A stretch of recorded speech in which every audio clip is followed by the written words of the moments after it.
Supreme Court Justice Brett Kavanaugh will not be on the ballot in 2020. A lot of the Democratic hopefuls, well, if you listen to them, it kind of sounds like it. A number have called for Kavanaugh's impeachment. That was in the days before now.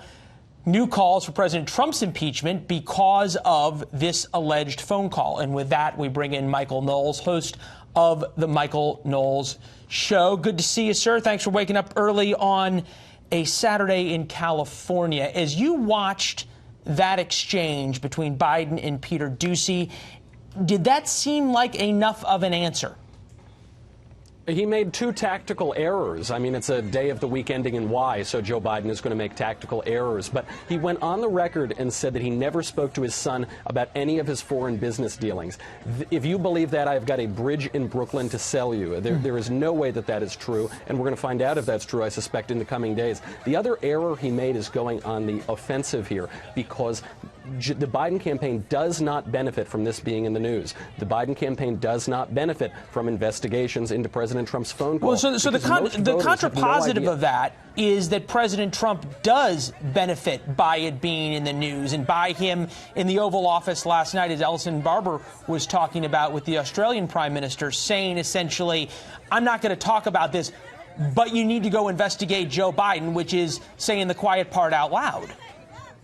Exactly. Well, President Trump doesn't get hurt by these attacks because the left has accused him of colluding with a foreign power for 3 years. We had a whole Mueller investigation about it. It came to nothing. So he's immunized against these attacks. Whereas Joe Biden, most people don't know the situation with Joe Biden's son in Ukraine, in China, and elsewhere. And so the more that this stays in the news, the more voters are exposed to some pretty shady questions and pretty shady business dealings while Joe Biden was the vice president and with his son. There's no benefit here to Biden. His poll numbers are already decreasing. The way you're talking about this, though, is that essentially President Trump is Teflon to any claims because of the Mueller investigation. Is that a fair summing up?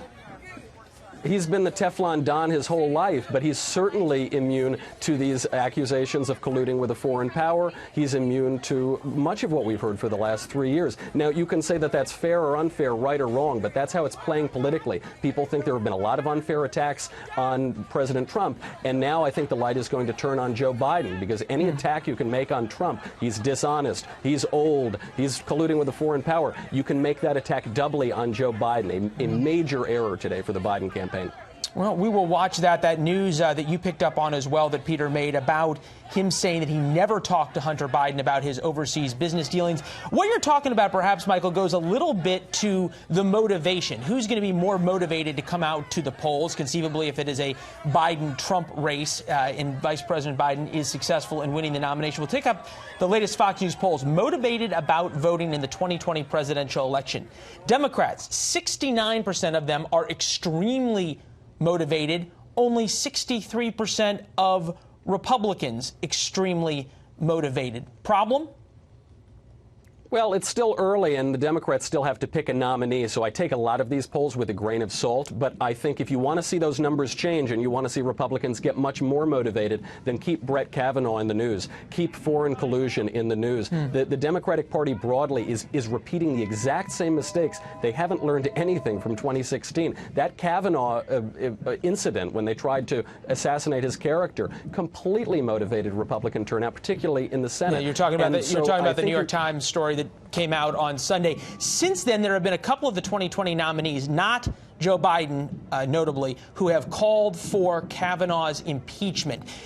Political commentators will say that Democrats are trying to put three people on the ballot effectively on a national scale for the 2020 election. Brett Kavanaugh from the Supreme Court, Mitch McConnell from the Senate, and then President Trump, and say to suburban moms, these are the three boogeymen to use as a foil. How effective is that?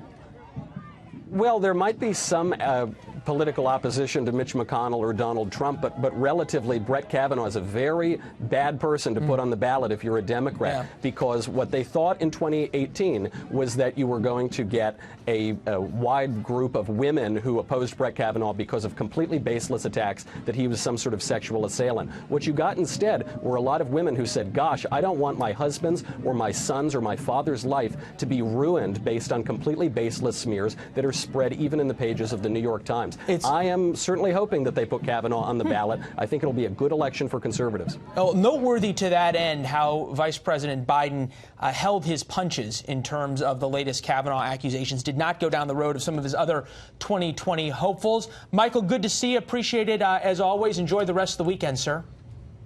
Good to see you, Leland. Good to see you.